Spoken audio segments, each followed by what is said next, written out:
Hello friends, welcome to our channel Arusuvaya Mama.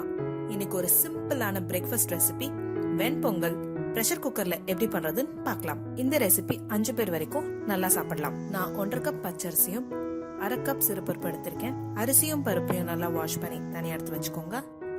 குக்கர்ல 1 table spoon நெய் சேர்த்துக்கோங்க.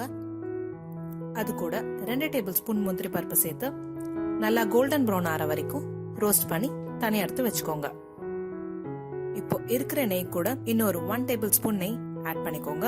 நெய் உருகுனதும் ஒரு பிஞ்ச் பெருங்காயம், 2 டேபிள் ஸ்பூன் மிளகு, 2 டேபிள் ஸ்பூன் சீரகம், கொஞ்சம் கருவேப்பிலை இலையும் 2 இன்ச் இஞ்சி பீஸ் சீவி சேர்த்துக்கோங்க. நல்லா காரமா சாப்பிட விருப்பப்பட்டா மிளகையும் சீரகத்தையும் இடிச்சு கூட சேர்த்துக்கலாம். இப்போ 1 கப்புக்கு 3.5 கப் அளவுக்கு தண்ணி சேர்க்க போறோம். அரிசியும் பருப்பும் சேர்த்தா 2 கப் வருது. சோ அதுக்கு நான் 7 கப் தண்ணி சேர்த்திருக்கேன். தேவையான அளவு உப்பு சேர்த்து மூடி வச்சு நல்லா கொதிக்க விடுங்க. நல்லா தளன்னு கொதிச்சதும் அரிசியும் பருப்பையும் சேர்த்திடலாம். நல்லா மிக்ஸ் பண்ணி மூடி வச்சு 5 விசில் அல்லது சிம்ல 25 நிமிஷத்துக்கு பிரஷர் குக் பண்ணிடுங்க. பிரஷர் அடங்கினதும் ஓபன் பண்ணுங்க.